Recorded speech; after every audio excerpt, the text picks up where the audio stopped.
জাতীয় পার্টি বা আর কোনো রাজনৈতিক দল নিষিদ্ধের বিরোধিতা করছে বিএনপি।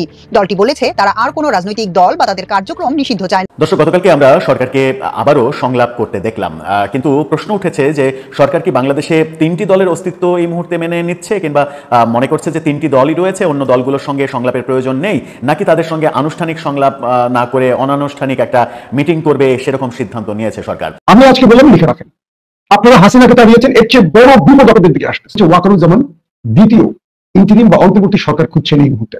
সেনাবাহিনী ক্ষমতা নিক, আগামী 40 বছরের জন্য ক্ষমতা নির্বাচন না হয়। গতকাল প্রফেসর ইউনূস তিন দলের সঙ্গে বৈঠক করলেন। প্রথমে বৈঠক করলেন জামাতের সঙ্গে, তারপর এনসিপির সঙ্গে, তারপর বিএনপির সঙ্গে, এবং জামাত ইসলাম বের হয়ে তারা বিএনপির বিরুদ্ধে কঠোর বক্তব্য দিল। দেশে হয়তো সেনা শাসন আসবে, আর সেনা শাসন আসলে শেখ হাসিনা দেশে ফিরে আসবে। রাশিয়া, ইন্ডিয়া এবং চীনের পছন্দের যে সরকার তারা বসাতে চাইবে, প্রত্যেকটা দেশের মধ্যে সেই সরকারই বসবে। আসসালামু আলাইকুম রহমতুল্লাহ। প্রিয় দর্শক, নতুন এক ভিডিওতে আপনাদের সকলকে স্বাগতম। প্রিয় দর্শক, আপনারা ভিডিও শুরুতে ভিডিওর বিশেষ কয়েকটা অংশ এবং থাম্বনেল থেকে বুঝে গেছেন যে আসলে কতটা গুরুত্বপূর্ণ নিউজ হতে চলেছে। এই জন্য বলবো আপনারা ভিডিওগুলো না টেনে সম্পূর্ণ দেখবেন, তাহলে আপনারা সম্পূর্ণ বিষয়ে বিস্তারিত জানতে পারবেন। চলুন আর কথা না বলে একটি লাইক দিয়ে আমরা সকলের বিশ্লেষকের আলোচনাগুলো শুনে আসি। চলুন। প্রফেসর ইউনূস এই মুহূর্তে খেলার পুতুল, এবং আমার কেন যেন মনে হচ্ছে ওয়াকারুজ্জামান দ্বিতীয় ইন্টারিম বা অন্তর্বর্তী সরকার খুঁজছেন এই মুহূর্তে। আমার ধারণা প্রফেসর ইউনূস বিদায় নিলে কে হবেন প্রধান কে হবেন অন্তর্বর্তীকালীন প্রধান বা ইন্টারিম প্রধান, এটা ঠিক করার জন্য প্রধান বিচারপতির কাছে গেছেন ওয়াকারুজ্জামান। হয়তো তিনি তাকে প্রস্তাব করবেন যে আপনি অন্তর্বর্তীকালীন সরকারের প্রধান হন, আর মইনুর মতো পেছনে সেনাবাহিনী কন্ট্রোল করবে সবকিছু। তার মানে রাজনীতি আবারও অন্ধকারে চলে যাচ্ছে। আমি মনে করি এটা ঠিক। সেনাবাহিনী ক্ষমতা নিক, আগামী 40 বছরের জন্য ক্ষমতা নির্বাচন না হয়। আমার মনের কথা বলতেছে, পাকিস্তানের মতো যেন হয়ে যায় বাংলাদেশ। এই রাজনীতিবিদদের দুর্বৃত্তায়ন, অসভ্যতা, ভণ্ডামি, জাতির সাথে প্রতারণা চিরতরে বন্ধ হয়ে যায়। 16 বছর যারা এত মানুষের কান্না দেখে, এত গুম ক্রসফায়ার, প্রতিদিন প্রতিটি পরিবারের কান্না শুনতে শুনতে আমরা টায়ার। তারপরে যে রাজনৈতিক দলের মধ্যে কোনো পার্থক্য তৈরি হয় না, তাদের মধ্যে কোনো চিন্তা তৈরি হয় না, তাদের নেতা কর্মীদের লুটপাট বন্ধ হয় না, দখলদারিত্ব বন্ধ হয় না, সন্ত্রাসী বন্ধ হয় না, এই দেশ তাদেরকে ক্ষমতা বসে কি করবে বলেন? আফসোস, আমি খুবই আফসোসের সাথে বলছি, যদি ইউনূস ক্ষমতা ছাড়েন, প্রধান বিচারপতি যদি এই অবস্থায় দায়িত্ব না নেন, তাহলে কি আসবে প্রশ্ন। সূত্রগুলো বলছে, কিছু কিছু সূত্র আমাদের ন্যাশনাল সিকিউরিটি প্রধান তার নামটা আসছে, কিন্তু সেনাবাহিনীর আমাদের যিনি মুরব্বী তিনি আবার তাকে পছন্দ করেন না। এখন কি করবেন বলেন? খলিল ভাইকে ওয়াকারুজ্জামান পছন্দ করেন না, এটা ধারণা করছি, মানে আমার বক্তব্য না, কিছু সূত্র বলছে। কালকে সংলাপ হলো, কিন্তু মজার ব্যাপার হচ্ছে যে বিএনপি, জামাত এবং এনসিপির সঙ্গে সংলাপ হলো। এনসিপিকে সরকার প্রধান তিনটি দলের একটি দল ভাবে, সেগুলো আমরা বহুবার বলেছি। সেই ভাবনাটা তাদের জায়গা থেকে হয়তো ঠিকই আছে, বাস্তবতার জায়গা থেকে ঠিক কিংবা ভুল সেটা সময়ই বলে দেবে। কিন্তু অন্য যে দল, বাংলাদেশে এত দল, 50টা নিবন্ধিত দল, এত দলকে বাকি 47টা দলের কাউকেই সংলাপে ডাকা হলো না, কিংবা আজকে কিংবা আগামীকালকে কোনো দলের সঙ্গে কোনো মিটিং আছে এরকম কোনো তথ্যও সরকার থেকে জানানো হয়নি। এটাকেও প্রশ্নবিদ্ধ ব্যাপার হবে। বাংলাদেশের রাজনীতিতে সরকার বিএনপি, জামাত এবং এনসিপি ছাড়া আর কাউকে গোনার মধ্যেই ধরছে না। এটা কিন্তু বাকি দলগুলোর জন্য খুবই অস্বস্তিকর, বিব্রতকর এবং অপমানজনক। সেরকম পরিস্থিতিতে আমরা দেখলাম যে বিএনপি, জামাত, এনসিপির সঙ্গে তারা সংলাপ করলো, এবং সংলাপ পরবর্তী সময়ে তাদের যে দলগুলোর যে বিবৃতি, সেখান থেকে আমরা জানলাম যে জামাত দাবি করেছে আগের মতো, জামাতকে নিয়ে সংবাদ শিরোনামটা আপনারা দেখে নিতে পারেন। তারা দাবি করেছে যে আওয়ামী লীগের মতো জাতীয় পার্টিরও নিষিদ্ধ চায় জামাত, অর্থাৎ তারা জাতীয় পার্টিকে নিষিদ্ধ করার দাবি করেছে। এনসিপির সংবাদ শিরোনামটা আপনারা দেখেন। এনসিপি বলছে যে আগামী নির্বাচন যেন অবশ্যই গণপরিষদ নির্বাচন হয়, অর্থাৎ তারা জাতীয় নির্বাচন চায় না, গণপরিষদ নির্বাচন চায়, এবং তারাও জাতীয় পার্টিকে নিষিদ্ধ করতে হবে এমনটা বলেছে। কিন্তু বিএনপি যেটা বলছে সেটা হচ্ছে, বিএনপির মির্জা ফখরুল, তাকে নিয়ে যে শিরোনামটা হয়েছে সেখানে বলা হয়েছে যে একটি শক্তি নির্বাচন বিলম্বিত করার চেষ্টা করছে, তবে নির্বাচন পেছানোর সুযোগ নেই। অর্থাৎ আবারও বিএনপির মহাসচিব বলেছেন যে একটি শক্তি নির্বাচনকে পেছানোর ষড়যন্ত্র করছে, নির্বাচন বানচালের ষড়যন্ত্র করছে, কিন্তু বাস্তবতা হলো নির্বাচন পেছানোর কোনো স্কোপ নেই, নির্বাচন পেছানো যাবে না। এবং তিনি জোর দিয়ে বলেছেন যে নির্বাচন পেছানো মানে নির্বাচন হতেই হবে, ফেব্রুয়ারিতে নির্বাচন হতে হবে। এদিকে প্রধান উপদেষ্টা যেটা বলছেন সেটা হচ্ছে যে নির্বাচন নিয়ে কেউ বিকল্প ভাবলে তা হবে বিপজ্জনক। তাকে নিয়ে শিরোনামটা আপনারা দেখে নিতে পারেন। এই কথা যখন প্রধান উপদেষ্টা বলছেন, তখন প্রধান উপদেষ্টার প্রেস সেক্রেটারি তাকে নিয়ে যে শিরোনাম, সেখানে বলা হচ্ছে কেউ যদি নির্বাচনের বিকল্প নিয়ে ভাবে সেটা হবে জাতির জন্য গভীর বিপজ্জনক। এটা নাকি প্রধান উপদেষ্টা বলেছেন, সেটা প্রেস সেক্রেটারি জানিয়েছেন। এখন তাহলে এই যে সংলাপ, এই সংলাপটা কেন ডাকা হলো, সংলাপটা নুরুল হক নূরের ঘটনার পরিপ্রেক্ষিতে ডাকা হয়েছে এটাই তো আমরা জানতাম, কিন্তু উল্টোটা আমরা এখন দেখছি যে সংলাপটা আদতে নুরুল হক নূরের এই ব্যাপারটা নিয়ে ডাকা হয়নি। সংলাপ ডাকার মূল উদ্দেশ্য কি ছিল, কেন তাদেরকে দলগুলোকে ডাকা হয়েছিল, সেই প্রশ্নের উত্তরে মির্জা ফখরুল ইসলাম যেটা বলেছেন সেটা হচ্ছে যে উনি আমাদেরকে ডেকেছিলেন, শিওর করতে চেয়েছেন নির্বাচন সঠিক সময়ে হবে, তাই এ ব্যাপারে কোনো দ্বিধাদ্বন্দ্ব থাকা উচিত নয়। অর্থাৎ এই সংলাপের মূল উদ্দেশ্যই নাকি দলগুলোকে নিশ্চিত করা যে ফেব্রুয়ারিতেই নির্বাচন হবে, এটা নিয়ে কোনো সংশয় নেই। কিন্তু আমরা এনসিপি এবং জামাতের স্পষ্ট অবস্থান জানি। এনসিপি গণপরিষদ নির্বাচন চাই আগে, আর জামাত যেটা বলতে চাই সেটা হচ্ছে যে ওই একই কথা মূলত, যে জুলাই সনদের বাস্তবায়ন করতে হবে এবং পিআর পদ্ধতিতে নির্বাচন করতে হবে। জুলাই সনদের বাস্তবায়ন একমাত্র গণপরিষদ নির্বাচন ছাড়া আর কোনো ওয়েতে সম্ভব নয়, পরবর্তী সংসদে যাওয়া ছাড়া। তার মানে হচ্ছে এনসিপি এবং জামাতের অবস্থান একই, যেটা সরকার আগে থেকেই জানে, সংলাপ করে জানার কোনো দরকার নেই। সাম্প্রতিক গণপরিষদের নেতা নুরুল হক নূরকে পেটানোর বিষয়ে সাংবাদিকরা বিএনপি মহাসচিবের কাছ থেকে জানতে চাইলে তিনি বলেন যে এটি গর্হিত কাজ, আমাদের মতামত আমরা পরিষ্কারভাবে বলেছি, এটা অত্যন্ত উদ্বেগজনক, গভীরভাবে এর তদন্ত করা দরকার। সেই সঙ্গে বিচার বিভাগীয় তদন্তের কথা উল্লেখ করেছেন তিনি। এ সময় নির্বাচনকে বিভিন্নভাবে বিলম্বিত করার লক্ষ্যে এ ধরনের কাজ হচ্ছে বলেও আশঙ্কা প্রকাশ করেছেন মির্জা ফখরুল। অর্থাৎ নুরুল হক নূরের যে ঘটনাটা সেটা মূলত নির্বাচন বিলম্বিত করা কিংবা নির্বাচন বানচাল করার একটা ষড়যন্ত্র হিসেবে বিএনপি দেখছে। সেখানেই প্রশ্ন আসছে যে ষড়যন্ত্রটা করছে কে। এটা নিয়ে আরেকটা ভিডিওতে আমরা বিস্তারিত কথা বলেছি যে ষড়যন্ত্রটা করছে কে, এটা বোঝাটা খুব মুশকিল। নুরুল হক নূর যদি ষড়যন্ত্র করে থাকে তাহলে তিনি আইসিইউতে চলে যাবেন, এরকম মার খাওয়ার পরিবেশ তৈরি করবেন, করে ষড়যন্ত্র করবেন, এটা কোনোভাবে বিশ্বাসযোগ্য হতে পারে না।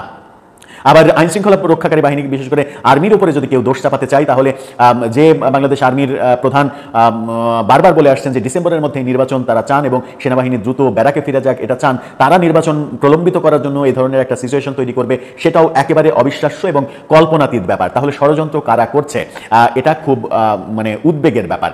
এই আলোচনায় যেটা হয়েছে সেটা হচ্ছে যে জাতীয় পার্টিকে নিষিদ্ধ করার কোনো ব্যাপার আলোচিত হয়নি, সেটাও বিএনপির তরফ থেকে জানানো হয়েছে। অর্থাৎ জাতীয় পার্টিকে নিষিদ্ধ করা হোক কি মানে হবে কি হবে না, সেটা বিএনপির সঙ্গে কোনো আলোচনা হয়নি। কিন্তু জামাত দাবি করেছে জাতীয় পার্টিকে নিষিদ্ধ করতে হবে, এনসিপি দাবি করেছে জাতীয় পার্টিকে নিষিদ্ধ করতে হবে। তার মানে জামাত এবং এনসিপির যে সংলাপের পার্ট, সেই পার্টে প্রধান উপদেষ্টার সঙ্গে জাতীয় পার্টি নিয়ে আলোচনা হয়েছে। কিন্তু বিএনপির সঙ্গে আলোচনা না করে কি সরকার জাতীয় পার্টির ব্যাপারে কোনো ধরনের কোনো সিদ্ধান্ত যেতে পারবে? কিংবা বাকি যে 47টা দল, সেই 47টা দলকে বাদ দিয়ে এই দুইটি দলের এনসিপি জামাত, ধরে নেওয়া যাক যে 3-4টি দল, গণ অধিকার পরিষদ এবং এবি পার্টি, এই 3-4টা দলের মতামতকে বাস্তবায়ন করতে সরকার জাতীয় পার্টিকে নিষিদ্ধ করবে, সেরকম পথে সরকার যাবে? সেরকম রিস্কি পথে সরকার এই মুহূর্তে যেতে চাইবে যখন নির্বাচনের প্রস্তুতি নিচ্ছে তারা?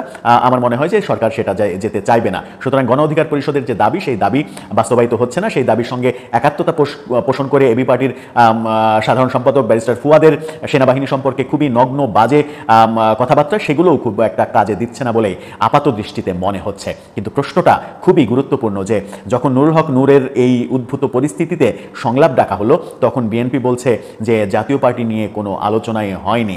তাহলে সংলাপটা কেন ডাকা হলো? ফেব্রুয়ারিতে নির্বাচন হবে এটা আশ্বস্ত করার জন্য আনুষ্ঠানিক সংলাপের কি প্রয়োজন আছে? সেটা তো একটা বিবৃতির মাধ্যমে আশ্বস্ত করা যায়। প্রফেসর ইউনূস 3 দলের সঙ্গে বৈঠক করলেন।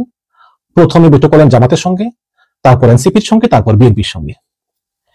এবং জামাত ইসলাম বের হয়ে তারা বিএনপির বিরুদ্ধে কঠোর বক্তব্য দিল, চাঁদাবাজি, টেন্ডারবাজি, টেম্পো স্ট্যান্ড দখল ইত্যাদি বিভিন্ন বক্তব্য দিল।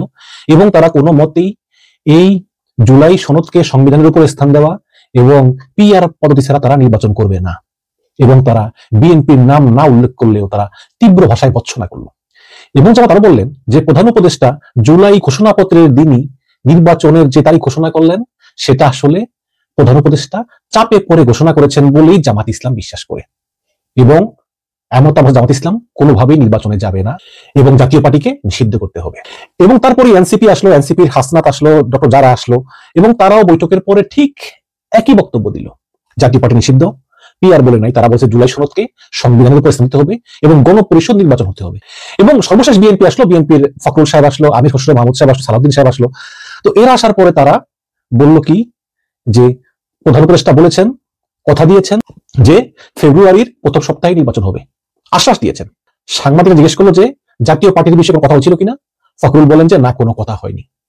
ওদিকে সাংবাদিকদের প্রশ্নের জবাবে প্রেস সচিব শফিকুল আলম তিনি বললেন যে হ্যাঁ, জাতীয় পার্টির বিষয়ে সবগুলো দল তাদের নিজস্ব মতামত দিয়েছে, আমরা বাছাবাছি করে দেখতেছি।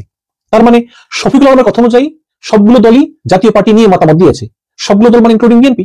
কিন্তু মির্জা ফখরুল বললেন যে এই বিষয়ে কোনো কথা হয়নি। তারপর দুটা কিন্তু কন্ট্রাডিক্টরি, একজনের কথার সঙ্গে আরেকজনের কথার কোনো মিল নেই। তাহলে এখন কি দাঁড়ালো? এই যে এই তিনটা দলকে আহ্বান জানালো, তিনটা দলকে নিয়ে বসলো একটা সমস্যার সমাধানের জন্য, সঙ্গে ছিলেন দুই উপদেষ্টা ভাই আদিল এবং খলিল, আসিফ নজরুলও ছিলেন, কিন্তু এতে কি লাভ হলো আমাকে বলেন? এতে ডক্টর ইউনূস কি অ্যাচিভ করলো?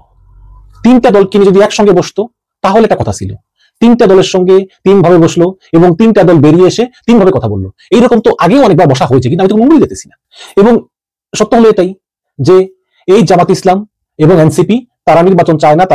তারা মনে করে যে এই প্রচলিত নির্বাচন পদ্ধতিতে আসলে ফ্যাসিবাদের পুনরুত্থান ঘটবে জাতীয় পার্টির মাধ্যমে, এবং যদি কোনোদিন আবার আওয়ামী লীগ ফিরে আসে তাহলে এই জামাত এবং এনসিপি কে নির্মূল করবে। সুতরাং এই নির্বাচন কোনো মানেই হয় না, একটা নতুন ভাবে নির্বাচন করতে হবে, নতুন সরকার দিয়ে নতুন পদ্ধতিতে নির্বাচন করতে হবে, সংবিধান ছুঁড়ে ফেলে দিতে হবে, একটা বিপ্লবী সংবিধান হবে, তারপরে নির্বাচন ইত্যাদি ইত্যাদি। কিন্তু বিএনপি মনে করতেছে এই সংবিধান হচ্ছে মুক্তির যুদ্ধের চেতনা, কাজে এই সংবিধান কোনো মতেই বাদ দেওয়া যাবে না। এখন তাহলে রেজাল্ট কি দাঁড়ালো? যেই লাও সেই কদু। এখন দেখুন, দেশ জুড়ে চরম অস্থিরতা, আইন শৃঙ্খলা ঠিক নাই, কোনো দিকে ঠিক নাই, সব জায়গায় মানে অস্থিরতা এবং ভাঙচুর, ডাকাতি, খুন খারাপি সব চলতেছে। সরকারের কোথাও কোনো কন্ট্রোল নাই। এটা কিন্তু জামাত ইসলাম বলেছে যে সরকার হাল ছেড়ে দিয়েছে, সরকারের কোনো কন্ট্রোল কোথাও নাই, সরকারের পুলিশের উপর কন্ট্রোল নাই, সেনাবাহিনীর উপর কন্ট্রোল নাই, প্রশাসনের উপর কন্ট্রোল নাই, সচিবালয়ের উপর কন্ট্রোল নাই, এবং এই সরকারটা কি করতেছে সরকার নিজেই জানে না। এমত অবস্থায় একটি নির্বাচন খুবই জরুরি, কিন্তু সেই নির্বাচনটা যে আবার হবে সেটারও কোনো গ্যারান্টি নেই। কারণ জামাত ইসলাম এবং এনসিপি তার যেই ভাষায় কথা বলতেছে, অলরেডি জামাত ইসলাম, এনসিপি, গণ অধিকার পরিষদ, খেলাফতের মজলিস, ইসলামী আন্দোলন, তারা সবাই মিলে জোটবদ্ধ হবে, জোটবদ্ধ হয়ে বিএনপির বিরুদ্ধে তারা শক্তিশালী অবস্থান নিয়ে দাঁড়িয়ে যাবে এবং পিআর পদ্ধতি গ্রহণ না করলে তারা নির্বাচন প্রতিহত করবে। এমত অবস্থায় যদি বিএনপি জাতীয় পার্টিকে নিয়ে নির্বাচনে আসে, এই কারণে জামাত ইসলাম ভিপি নূরকে প্ররোচিত করে জাতীয় পার্টির পিছনে লাগিয়ে দিচ্ছে, যাতে একটা ইস্যু তৈরি করে জাতীয় পার্টিকে নিষিদ্ধ করা যায়। আমি আগেই বলেছি জাতীয় পার্টিকে নিষেধ করা তো সহজ হবে না, এবং হচ্ছেও তাই। আমি গতকালের ভিডিওতে বলেছি যে বিএনপি চায় জাতীয় পার্টি নিষিদ্ধ হোক, কিন্তু বিএনপি মুখ ফুটে বলবে না। হয়েছে তাই। মির্জা ফখরুল কিন্তু জাতীয় পার্টির ব্যাপারে ইউনূসের কাছে মতামত দিয়েছে, কিন্তু সাংবাদিকদের জিজ্ঞেস করার সময় তিনি বলেছেন যে কোনো আলোচনাই হয়নি, তার মধ্যে মিথ্যা বলেছেন। সুতরাং জাতীয় পার্টি থাকবে এবং এই জাতীয় পার্টিকে রাজনৈতিকভাবে মোকাবেলা করতে হবে, এবং জাতীয় পার্টি দিয়ে আসলে আওয়ামী লীগের পুনরুত্থান পুরোপুরি হবে না, কারণ আমি তো অনেক বড় দল, তাই না? এই আওয়ামী লীগ জাতীয় পার্টির ভিতরে ঢুকে কতটুকুই বাসবে, এবং সেটা আসলে একটা সরকারের বিরোধী দল হওয়ার জন্য উপযুক্ত কিনা। যদিও ভারত চায় যেটা হোক, কিন্তু বাস্তবে সম্ভব না। এবং দেখেন, সেনাবাহিনী তো ভোট কেন্দ্র পাহারা দিবে, সমস্ত গ্রাম তো আর পাহারা দিবে না, সমস্ত এলাকা তো আর পাহারা দিবে না।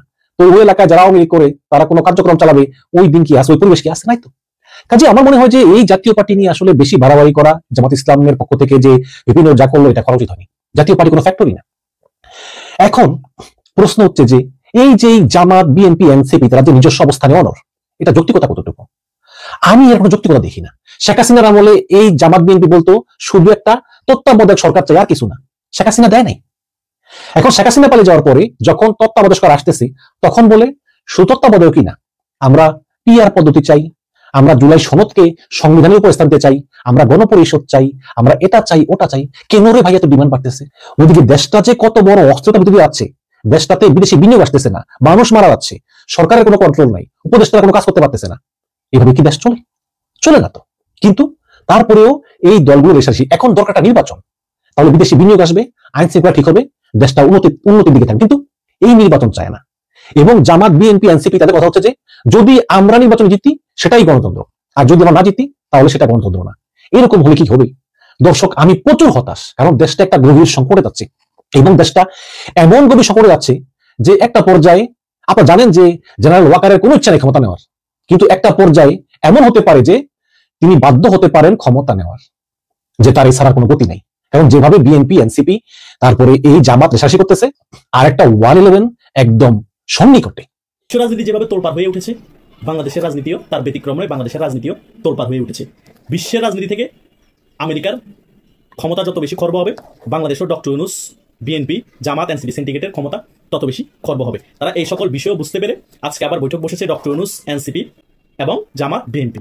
তারা বুঝতে পেরেছে তারা যদি এখন ঐক্যবদ্ধ না হয় তাহলে অচিরেই দেশে হয়তো সেনা শাসন আসবে, আর সেনা শাসন আসলে শেখ হাসিনা দেশে ফিরে আসবে। আর যদি সেনা শাসন নাও আসে, এমন এক পরিস্থিতি ক্রিয়েট হবে সেখানে আবার আওয়ামী লীগ প্রত্যাবর্তন হয়ে যাবে।